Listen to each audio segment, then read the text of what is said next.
The chamber was built to intimidate. That was its purpose. That was its design. Suspended in the void between dying stars, the grand hall of the Galactic Concord stretched for miles in every direction. Crystal spires rose toward an artificial sky that displayed the galaxy in real time, billions of stars spinning slowly overhead. 1,200 species had representatives here. 1,200 civilizations that had conquered death, bent physics, and spread across the cosmos like fire, across dry grass dot, and at the center of it all, standing on a platform barely large enough for 2 humans to stand side by side, was Ambassador Marcus Webb. He was 53 years old. He had gray at his temples and lines around his eyes that spoke of too many sleepless nights. His dress uniform was immaculate, pressed and perfect, the flag of United Earth stitched over his heart. Behind him, projected in holographic light that stretched 100 meters tall, was the burning wreckage of 17 worlds. The chamber was silent. Not quiet, silent, the kind of silence that precedes earthquakes and executions. High Arbiter Thetian floated at the head of the council table.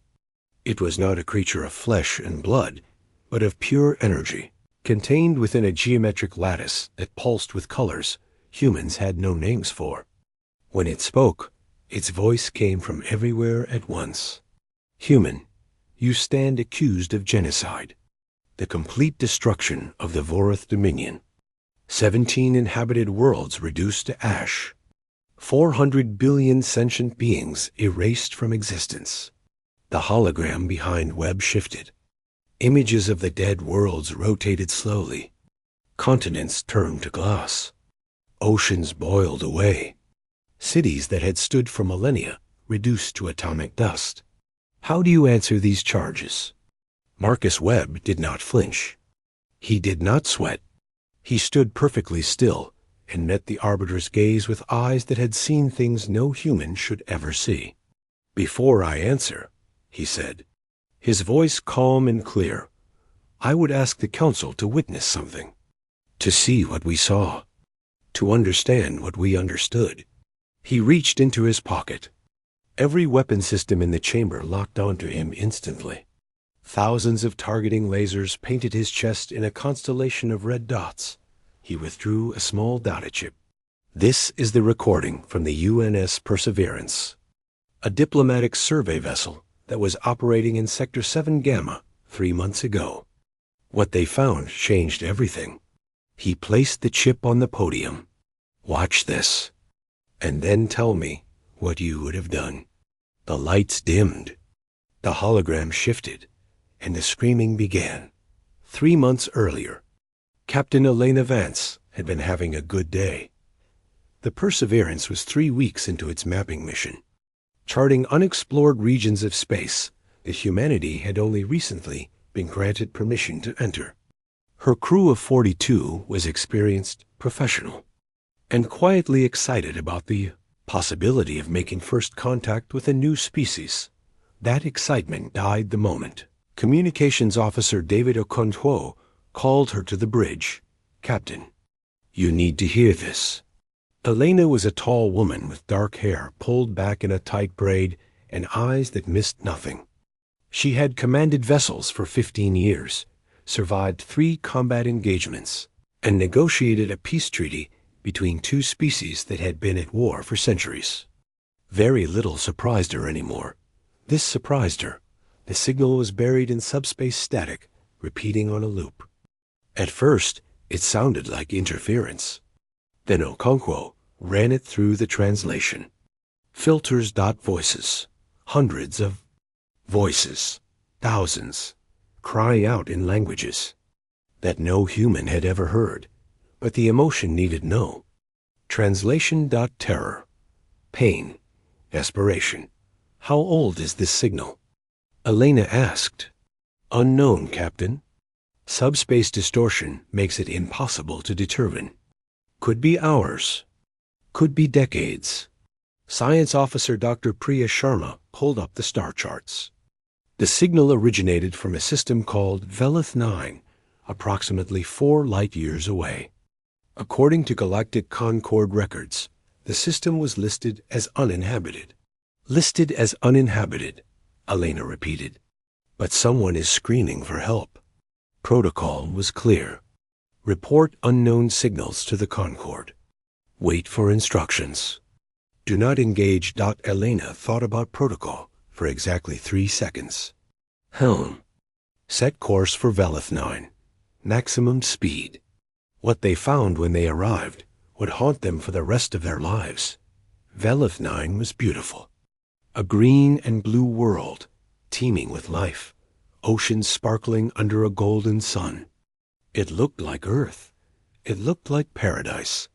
But the space above, it told a different story. Debris, thousands of shattered vessels, some still burning, drifting in a graveyard orbit, and hovering above the planet like predators over wounded prey. 7 massive warships bearing insignia the crew did not recognize. Captain, Okonkwo whispered.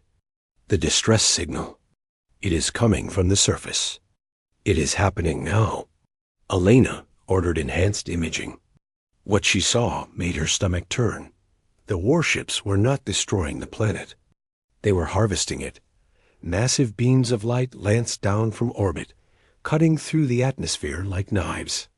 And rising within those beams, lifted screaming into the sky, were people.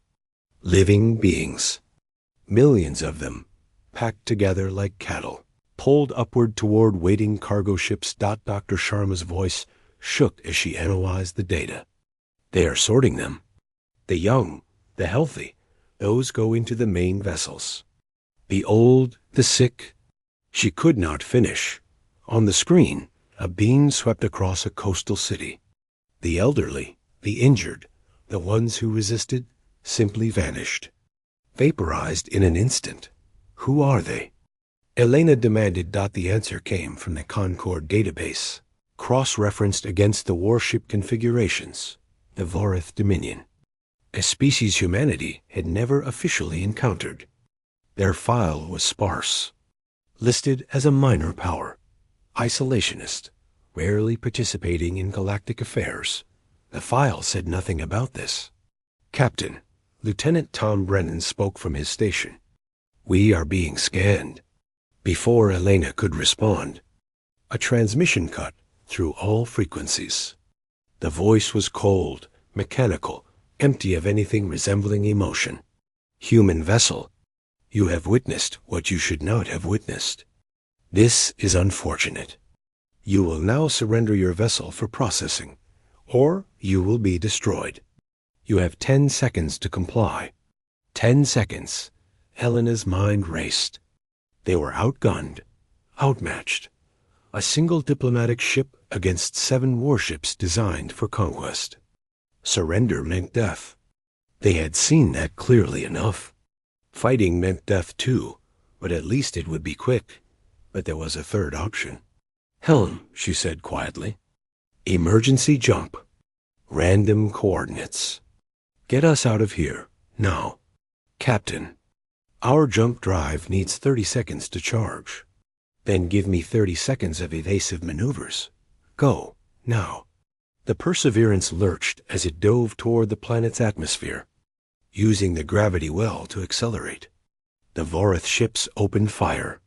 Space around them became a storm of energy weapons and kinetic rounds. 20 seconds.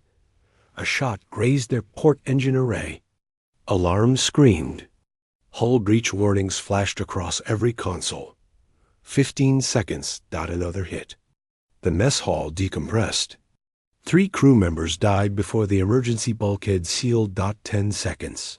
The lead Vorith ship moved to intercept, positioning itself directly in their escape vector. 5 seconds. Elena made a decision. All power to forward shields. Ram them. The Perseverance accelerated directly toward the Vorith warship. At the last possible moment, the alien vessel banked away. Unwilling to risk a collision, the jump drive activated. The Perseverance tore through subspace, emerging 47 light-years away, crippled and bleeding atmosphere. But alive. For a long moment, no one spoke. The only sounds were the groaning of damaged hull plates and the hiss of emergency oxygen systems. Then Elena began recording. "This is Captain Elena Vance of the UN's Perseverance. Priority 1 transmission to Earth Command. We have encountered a hostile alien force engaged in mass harvesting of a sentient population. Our ship is damaged. Our position is unknown. Crew casualties confirmed. But we have evidence. Irrefutable evidence of what the Vorath are doing." She paused, her face illuminated by the red glow of emergency lighting. "Whatever it takes. Whoever hears this. The galaxy needs to know. Someone has to stop them." The transmission cut out as the Perseverance's communications array failed completely.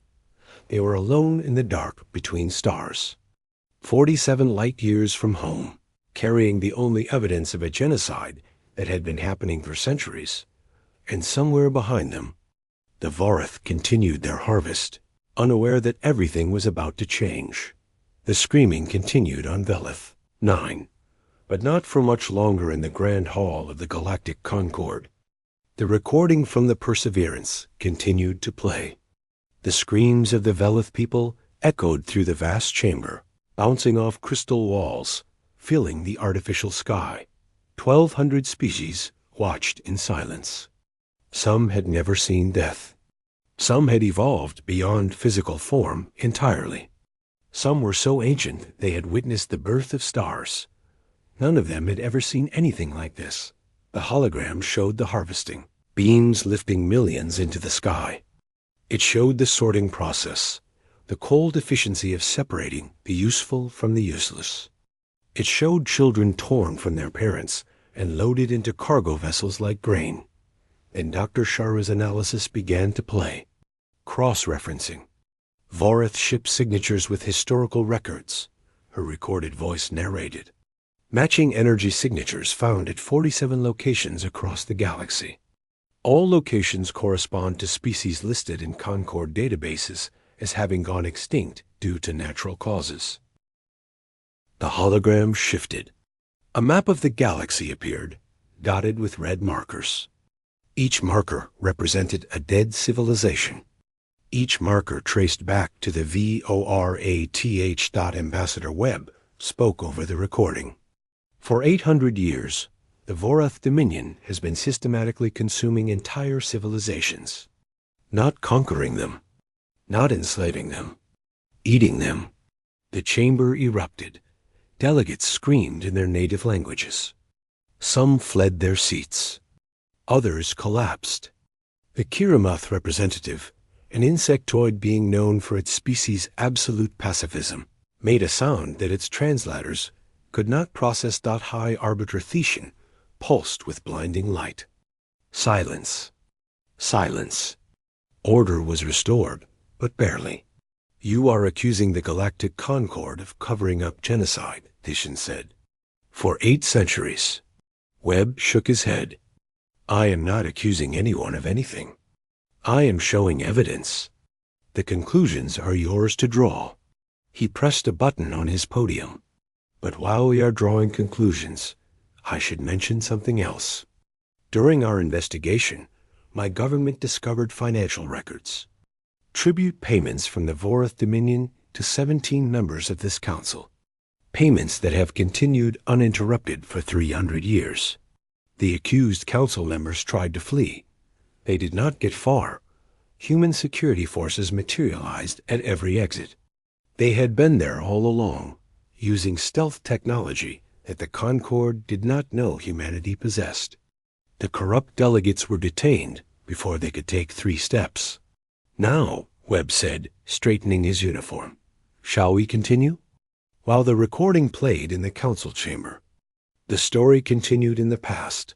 The Perseverance drifted for 11 days before rescue arrived. Captain Vance kept her crew alive through sheer force of will.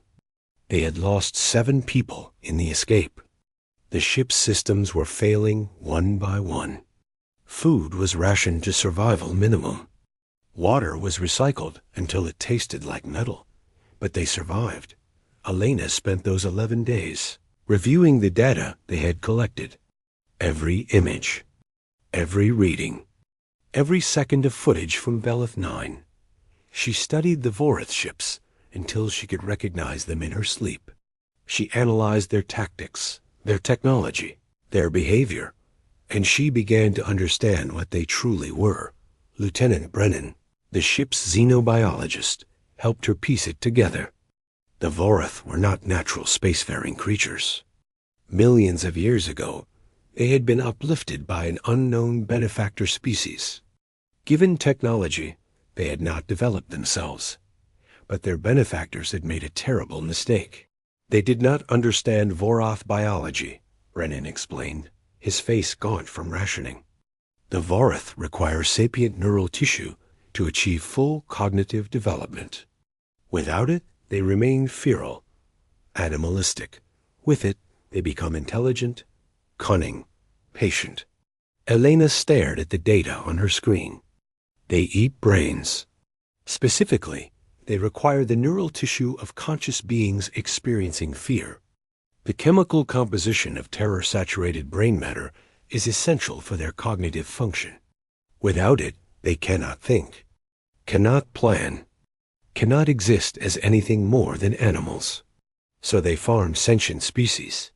For 800 years, they find isolated civilizations too weak to fight back, and they harvest them, slowly, carefully, never taking so much that the galaxy notices. Elena felt sick, not from the rationing, from the truth. How has no one stopped them?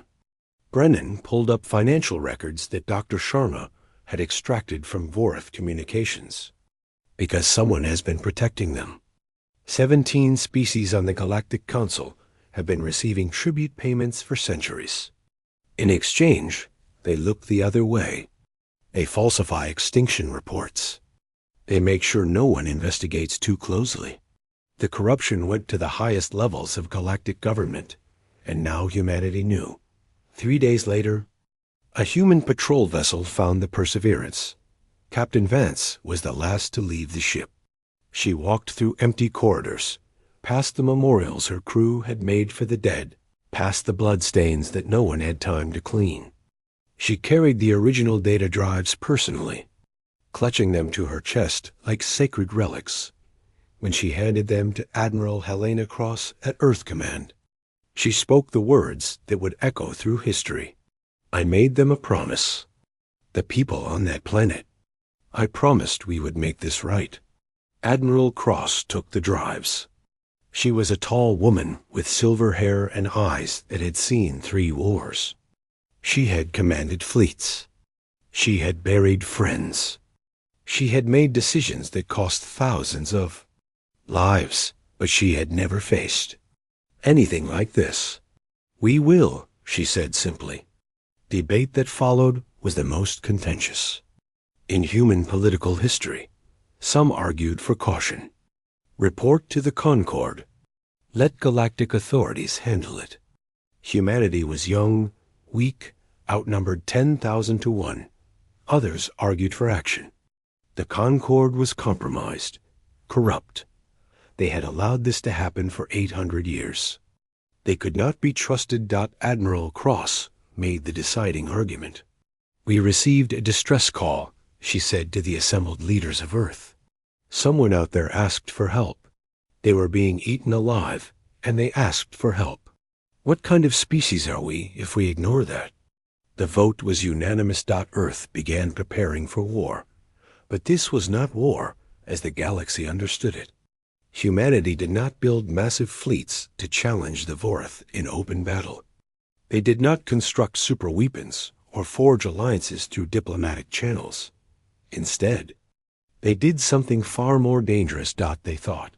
Intelligence teams analyzed every piece of data from the Perseverance. Military strategists studied Vorith ship designs, looking for weaknesses. Psychologists built behavioral models, predicting how the Vorith would react to various threats. Economists traced the flow of galactic currency, following the money that had kept the secret for so long. And while they planned, they reached out, not to the Galactic Concord, To the victims. Every species the Vorth had threatened.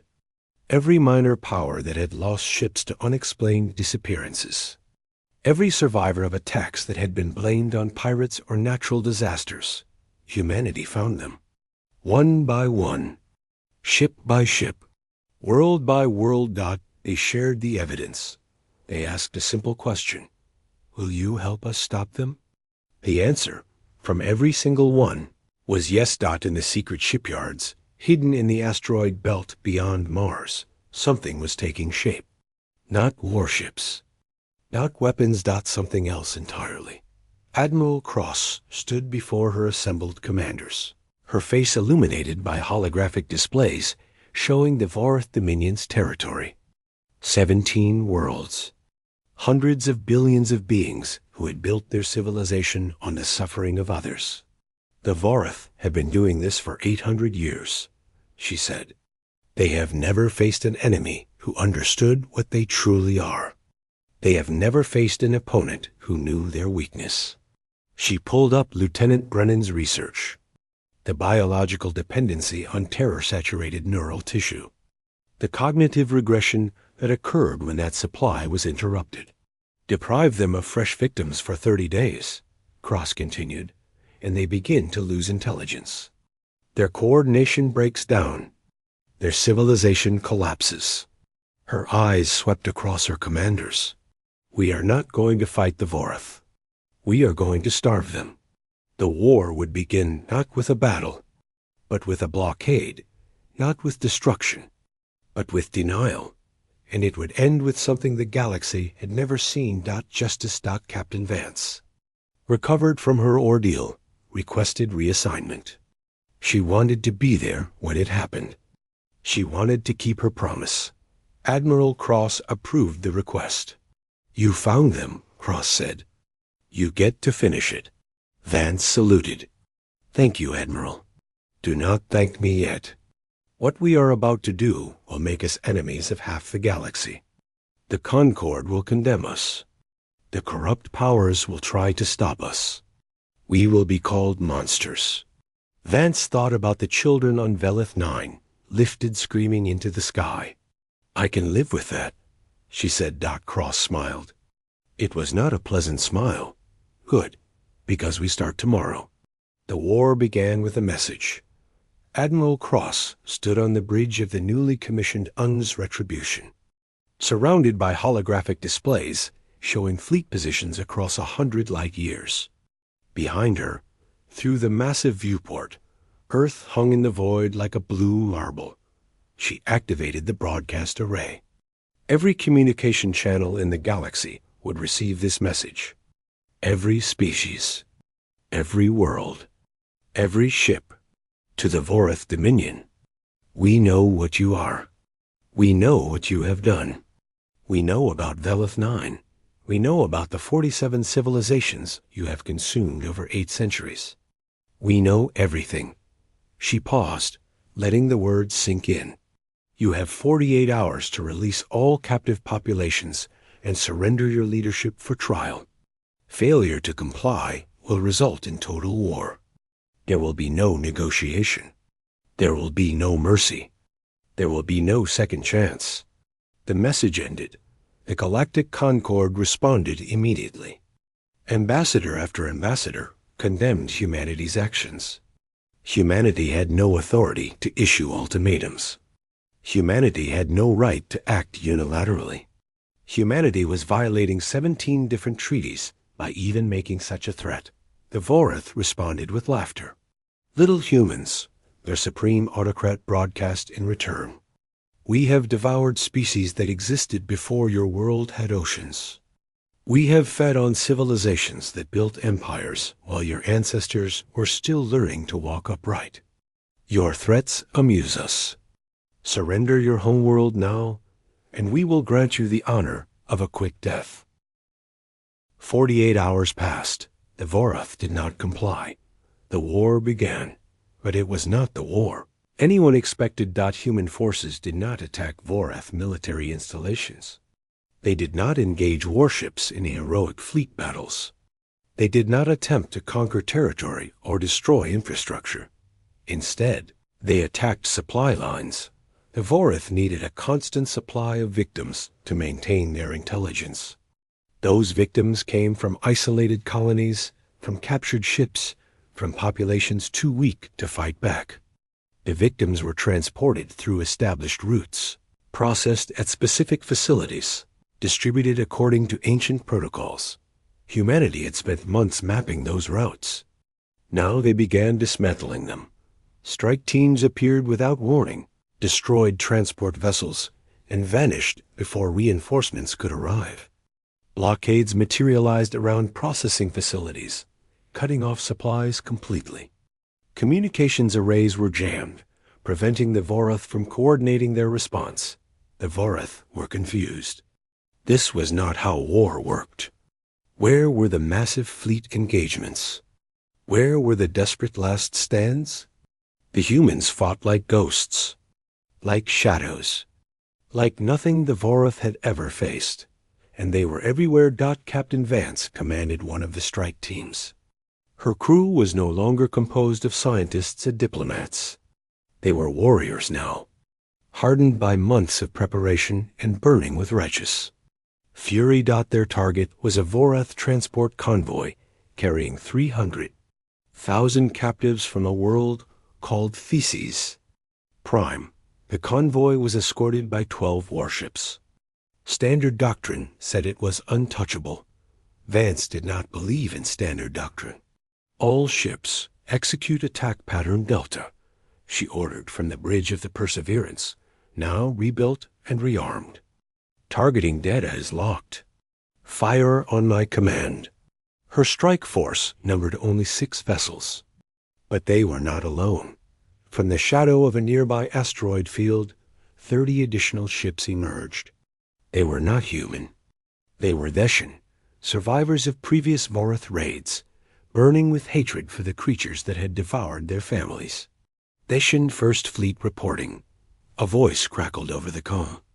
"We are ready to fight." Vance smiled. "Welcome to the war."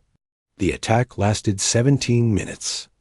The Vorath escorts were overwhelmed by coordinated strikes from multiple angles. Their formation scattered. Their communications were jammed. They could not call for help. One by one, the warships fell. The transport vessels surrendered without a fight. When Vance's Marines boarded them, they found the captives still alive, crammed into cargo holds like animals. Children, elders, families, torn apart and packed together for transport to processing facilities. When the captives learned they were free, many of them wept. Some could not believe it. They had been taught that no one would ever come for them, that the Vorath were invincible. That hope was a lie. Vance walked through the cargo holds personally. She looked into their eyes. She made the same promise she had made on Velith 9. "You are safe now. We will not let them hurt you again." News of the liberation spread across the galaxy. For the first time in 800 years, someone was fighting back against the Vorath. Not a major power. Not an ancient civilization with unlimited resources. Humanity. A species that had achieved faster than light travel barely 60 years ago. And they were winning. The coalition grew. Every liberated captive became an ally. Every freed world contributed ships, soldiers, resources. Species that had been too afraid to act alone found courage in numbers. Vorath realized too late what was happening. Their supply lines were collapsing. Processing facilities were going offline. The steady stream of victims that had sustained their civilization for centuries was drying up, and they were beginning to feel it. The first reports came from outlying Vorath colonies. Citizens experiencing cognitive difficulties. Leaders unable to focus on complex problems. Military commanders making strategic errors that a child could have avoided. The starvation was beginning. Admiral Cross received the intelligence reports with grim satisfaction. How long until they lose higher cognitive function completely? At current rates of decline, her intelligence officer replied, Approximately 23 days until widespread regression. And their military capability? Degrading rapidly. Their coordination is already suffering. Another week, and their fleet operations will become dangerously unpredictable. Cross nodded. Then we accelerate the timeline. Full blockade of all remaining supply routes. No vessel enters or leaves Vorith space without our permission. Admiral, the Concord is demanding we stand down. They are threatening sanctions, trade embargoes, even military intervention. Cross laughed. It was not a pleasant sound. The Concord had 800 years to stop this. They chose to look the other way. They do not get to judge us now. The blockade tightened. The Vorith Supreme Autocrat, a massive creature whose brain had been fed by countless generations of victims, sent a desperate message to the Galactic Concord. Help us. The humans are unreasonable. They refuse to negotiate. They are trying to destroy us. The Concord's response was delivered by High Arbiter Thetian itself. You should have thought of that before you consumed 47 civilizations. No help came. As the blockade entered its second week. Something unexpected happened. The Vorith launched a counteroffensive. Not against human positions. Against the captive populations they still held within their own territory. If we cannot feed the Supreme Autocrat broadcast, then no one will. We will consume every remaining captive. We will burn every breeding facility. If the humans want war without mercy, they will have it. Admiral Cross received the transmission on the bridge of the Retribution. Her face went pale. How many captives are still in Vorith territory? Approximately 2 billion, Admiral. Spread across 14 facilities. 2 billion lives. 2 billion innocent beings who had already suffered more than anyone should ever suffer. Cross made a decision. All forces, new orders. We are no longer containing the Vorith. We are invading. Every ship, every soldier, every resource we have. We hit them now, before they can carry out their threat. Admiral, our forces are spread across 100 light years. It will take days to concentrate them. Then we do not concentrate. We hit them everywhere at once. Every facility. Every world. Simultaneous strikes. Her operations officer stared at her. Admiral, that is tactically insane. We will be outnumbered at every engagement point. Cross turned to face him. Her eyes were hard as diamonds. 2 billion people are about to die if we do not act. I do not care about tactics. I do not care about acceptable losses. I care about keeping my promise. She activated the fleet-wide broadcast. All coalition forces, this is Admiral Cross. The Vorith are preparing to execute their captive populations. We cannot allow this. I am ordering an immediate assault on all known detention facilities. Many of you will not survive what comes next. But those 2 billion people are counting on us. They have no one else. Her voice softened. Humanity went to war because someone sent a distress call, because someone asked for help. Today, 2 billion voices are crying out. Let us answer them. The coalition fleet jumped out. The battle for the facilities had begun, and the fate of billions hung in the balance. Vorath did not wait for the coalition to reach their detention facilities. They struck first, and they struck at the heart. 300 warships emerged from hyperspace at the edge of the Sol system. It was the largest fleet the Vorith Dominion had ever assembled. Every vessel they could spare, every weapon they could bring to bear, all focused on a single target.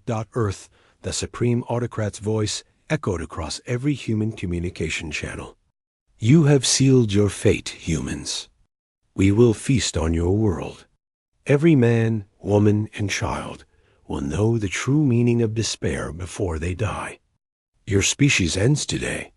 Admiral Cross received the alert while coordinating the assault on Vorith detention facilities. She had exactly 30 seconds to process the impossible situation. Most of the coalition fleet was scattered across 100 light years, preparing for simultaneous strikes. The Earth Defense Force, humanity's last line of protection, numbered 73 vessels. They were outnumbered more than 4-1. Cross made a choice. She could not abandon the 2 billion captives. She could not recall the coalition forces in time to save Earth. She could only trust that the men and women of the defense force would do what humanity had always done: fight until the very end. Admiral James Reeves commanded the Earth Defense Force from the bridge of the USS Defiance.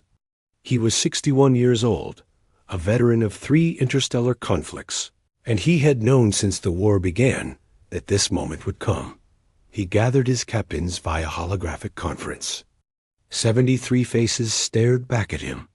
Some were young, barely out of the academy. Others were old friends who had served beside him for decades. All of them knew what they were facing. "The Vorath are coming for Earth," Reeves said. "We cannot stop them. We cannot defeat them. But we can slow them down. We can make them pay for every kilometer they advance." He pulled up tactical displays showing the enemy fleet's approach vector. "Our job is not to win. Our job is to buy time. Time for our people to evacuate. Time for the coalition to complete their missions. Time for Admiral Cross to finish what we started." His voice hardened. "Today, we show the galaxy what humanity is made of. Not because anyone is watching. Not because we expect to survive. Because this is who we are. We do not abandon our home.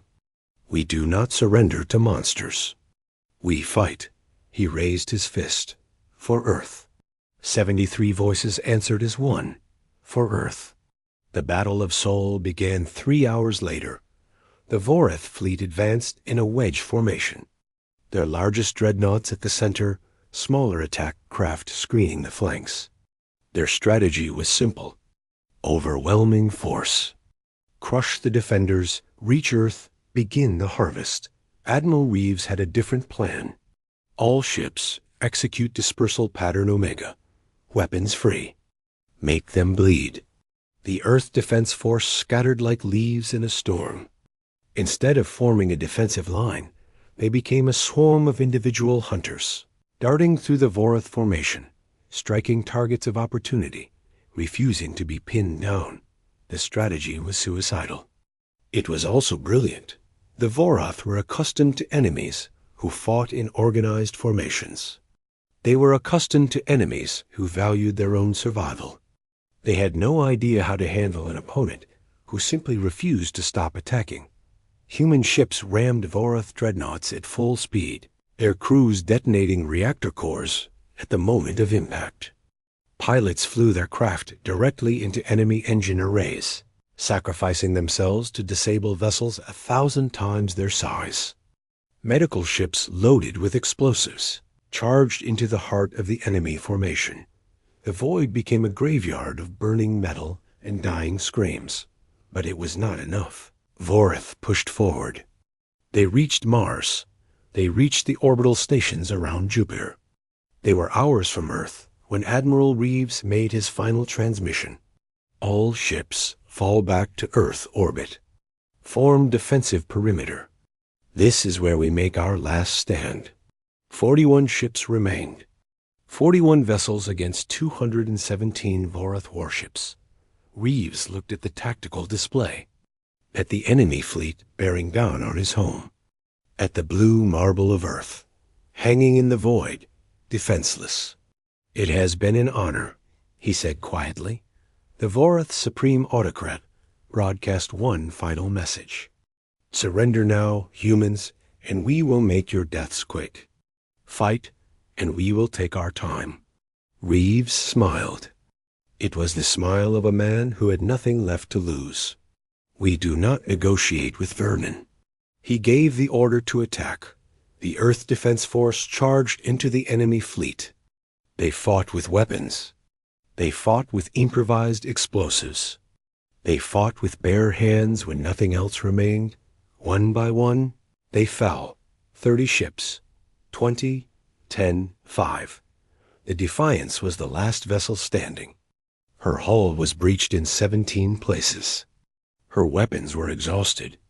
Her crew was decimated. Admiral Reeves stood on a bridge filled with smoke and dying men. "Ram them," he ordered. "Full speed. Aim for the Supreme Autocrat's flagship." The helmsman, a young woman named Torres, who had celebrated her 23rd birthday 2 days earlier, did not hesitate. "Aye, Admiral." The Defiance accelerated toward the enemy command ship. And then the portals opened. Not human portals. Not Vorath portals. 50 species. 2,000 warships. The entire coalition fleet, materializing from hyperspace in perfect formation. Their combined firepower, dwarfing anything the galaxy had ever seen. At their head flew the rebuilt UNZ Perseverance.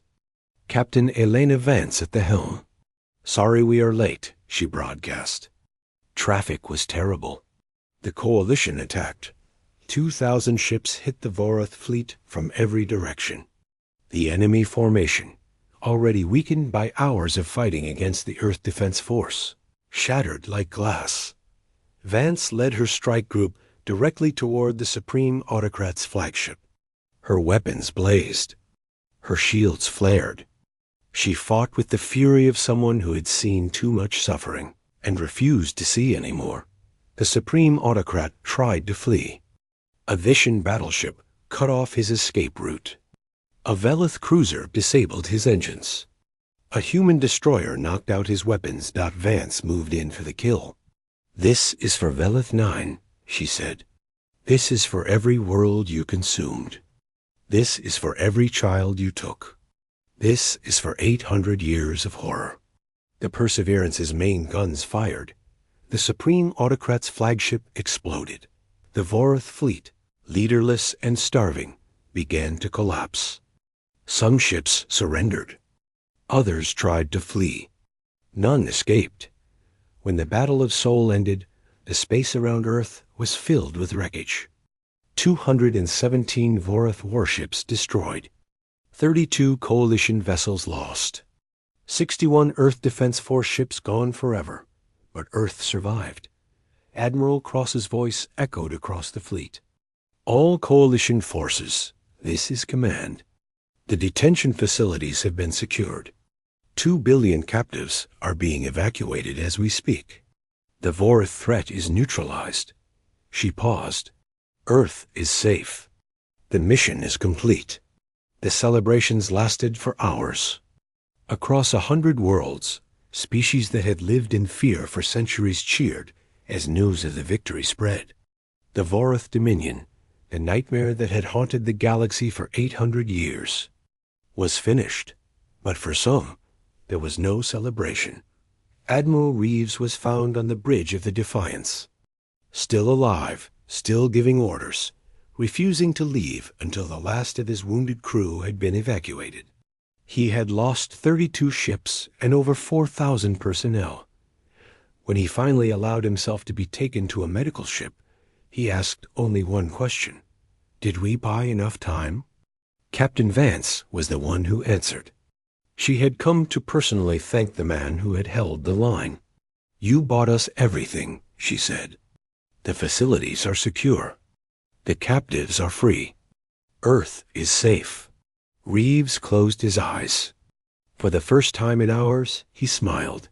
Then it was worth it. In orbit around the Vorath homeworld, Admiral Cross prepared for the final phase of the operation. The war was over. But the reckoning was about to begin. "All forces," she broadcast, "prepare for planetary assault. We end this today." The coalition fleet moved into position. In 17 billion. Vorath looked up at the sky and knew that judgment had finally come.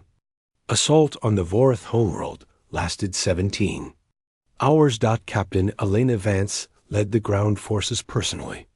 She had been fighting for months without rest.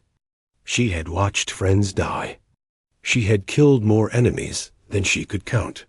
But she had not forgotten her promise. The Vorath homeworld was a massive planet, heavily industrialized, covered in factories and processing facilities that had been built over 8 centuries of conquest.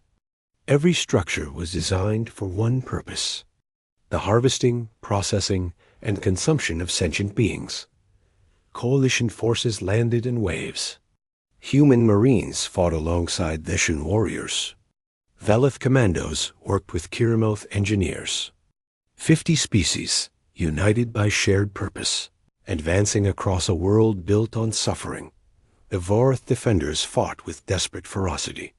They knew what awaited them if they lost: starvation, regression, the end of everything they were. But they were already weakening. Weeks without fresh neural tissue had taken their toll. Officers who had once commanded armies could barely form coherent sentences. Soldiers who had conquered worlds stumbled over their own feet. The Coalition pushed forward.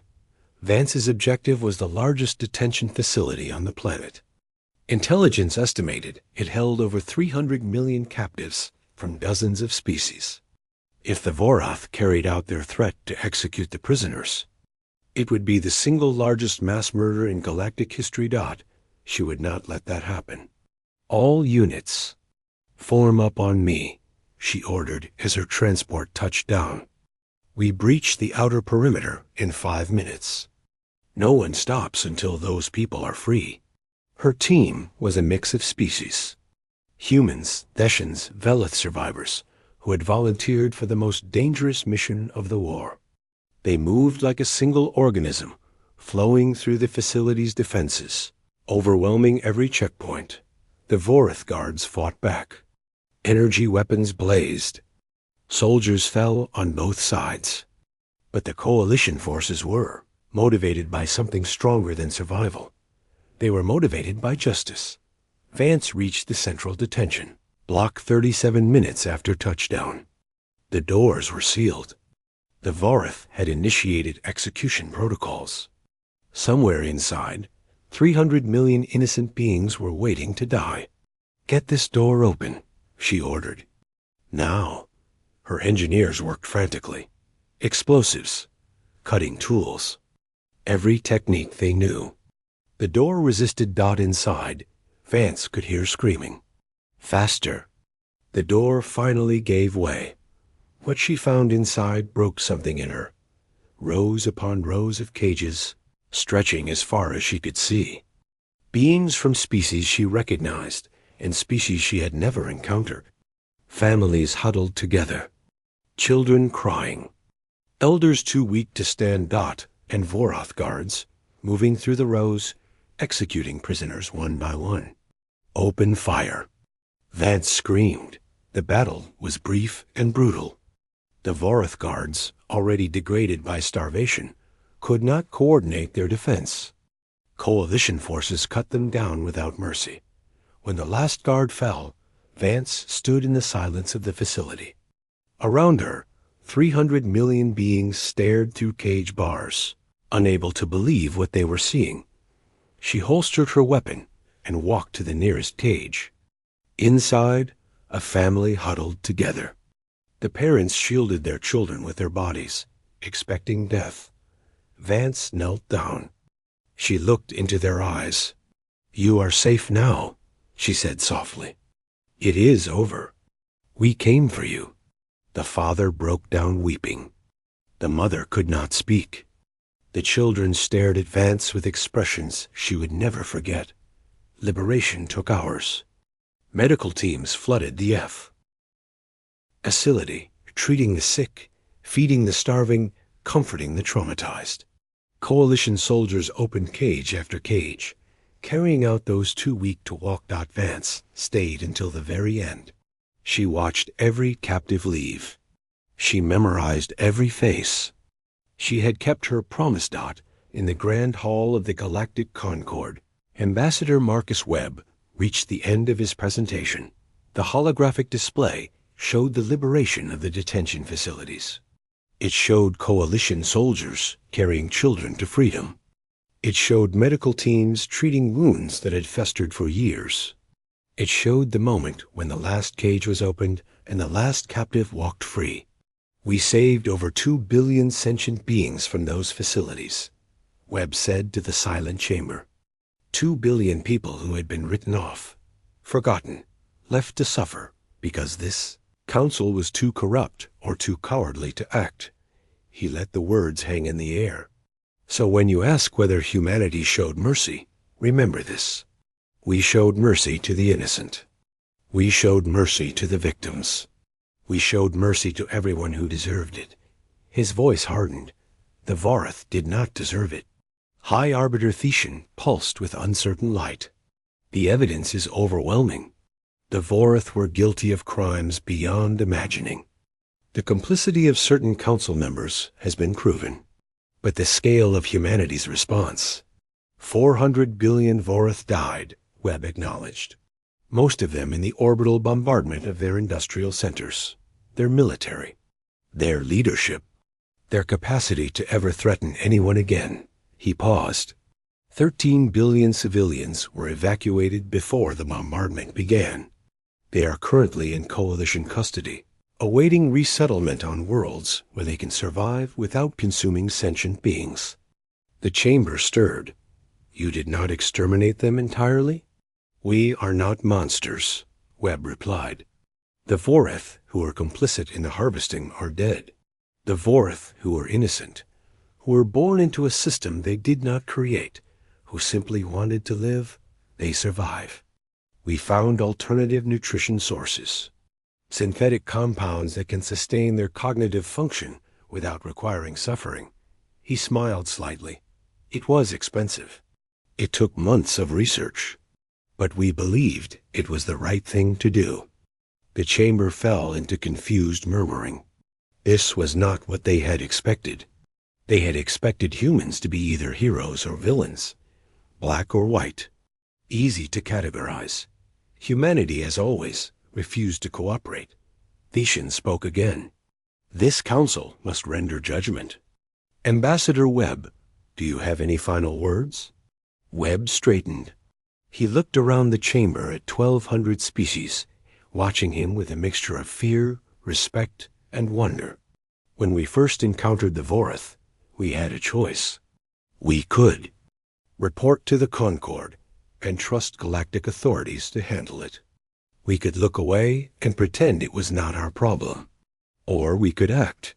He thought about Captain Vance, kneeling before a cage full of terrified children. He thought about Admiral Reeves, holding the line against impossible odds. He thought about every soldier who had given their life for people they had never met. We chose to act, not because we were strong, not because we were certain. We chose to act because someone sent a distress call. Someone was suffering and asked for help. And we believe that when someone asks for help, you answer. He faced Thetian directly. So yes, we declared war without mercy. We fought without hesitation, and we won without apology. If that makes us monsters in your eyes, we can live with that. His voice dropped to a whisper that somehow filled the entire chamber. But ask yourself this. When the next Vorath rises, and it will, who will stop them? You? The council that ignored 47 extinctions? Or us? He turned to leave. That is who humanity is. That is who we will always be. The verdict came 3 days later.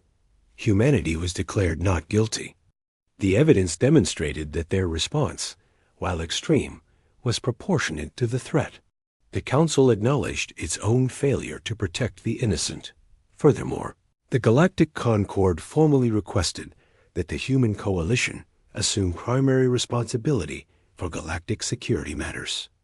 Ambassador Webb accepted on one condition. We will protect the innocent. We will answer every distress call. But we will not be your enforcers. We will not be your soldiers. We want to explore, to discover, to create. We will fight only when there is no other choice. The council agreed. 5 years later, Admiral Elena Vance stood on the bridge of the Coalition flagship, the Unness Promise. Her crew was a tapestry of species. Human, Velith, Veshan, Kirimoth, and dozens of others. Her communications officer, a young Velith woman named Kira, who had been one of the children rescued from the detention facilities, turned to her with wide eyes. Admiral, we are receiving a signal. What kind of signal? Distress call. Origin unknown. It sounds like children. Screaming. The bridge fell silent. Vance felt the weight of history. The memory of another distress call, years ago, on a different ship, in a different life. She did not hesitate. Set course. Maximum speed. Sound general quarters. Admiral, should we not confirm the source first? Vance shook her head. Someone is asking for help. That is all we need to know. The Promise leaped into hyperspace. And humanity answered the call. As they always would. As they always had. Forever.